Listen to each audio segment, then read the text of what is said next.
Today, let's walk through the steps of making a gold sequin skirt.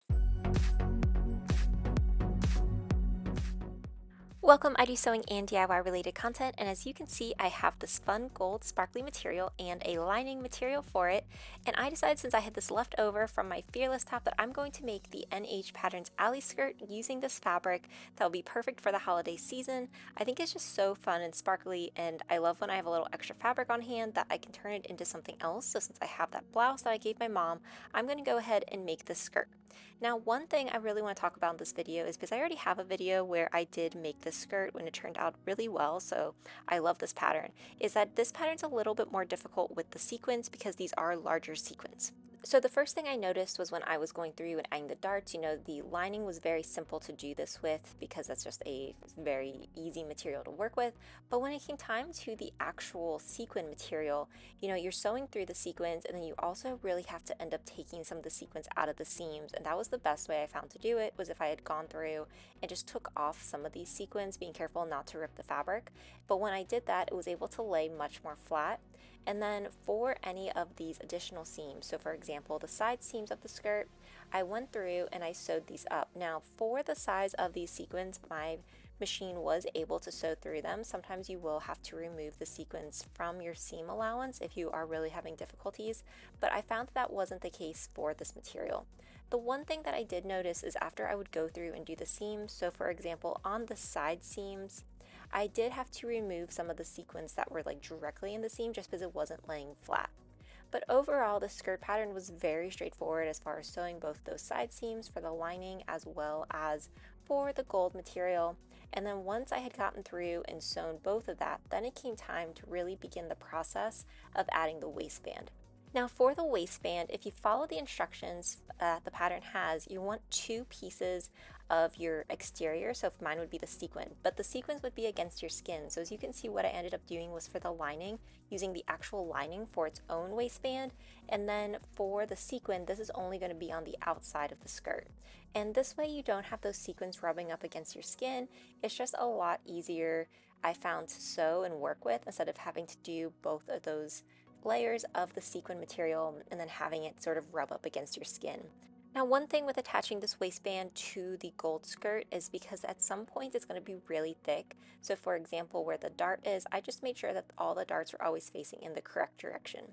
In addition, this pattern does call for a lot of pressing, and because of how the sequin material is, I opted not to actually use like a heat press, but just finger pressed it and used a rolling pin to help really push out any of those seams. Now, as far as adding the invisible zipper, this was pretty straightforward. I did not change any of the instructions for this portion, as you just want to sew it in place. My biggest piece of advice, especially when it comes to the invisible zipper, is if you're used to basting your invisible zipper to get it in and then sewing it, like where it would go, be cautious of where you're basting, because once you sew through the sequins, that mark is going to be there. So if you take it out, for example, you're still going to be able to see that you had sewed a seam, just because those sequins are not really forgiving for where you're putting the needle through. Once I did get the zipper in though, I did struggle a few times and had to redo it, so I was having to get it smaller and smaller. I finally did get it to a point where I liked it and it gave that nice invisible look. So then I just followed the exact instructions for the pattern to sew up the rest of the skirt. Now you'll see here, I do want to point out that throughout this whole outside portion of the skirt, I never used my serger. And the serger can actually really get worn out if you're using it for sequins, so I really tried not to use my serger for any of the sequin material, but I did use my serger for the lining. So the lining had no issue with the serger, so I did this for the bottom of the skirt lining as well as some of the side seams too. So now it was time to really just follow the instructions that the pattern came with. So since I had that invisible zipper in, it was now time to follow the measurements so that I could see how far down the zipper would be going. And then I just sewed up the rest of the lining so that I'd be able to combine that one portion. So adding that seam and then attaching the lining of the skirt to the actual outside of the skirt. So making it a lot cleaner and neater.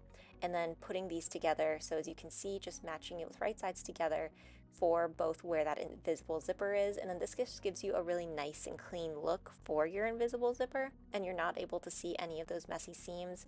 When you're working with sequins, it's really important to have linings just because of how itchy the fabric can be, especially when you are working through those seams.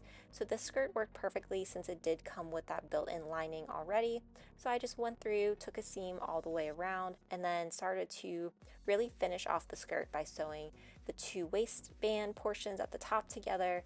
And once this was done, the skirt was really mostly complete. So you can see that the two pieces have come together. This is what the skirt looks like. The hem has not been done on the bottom, but I was really happy with how the seams were looking.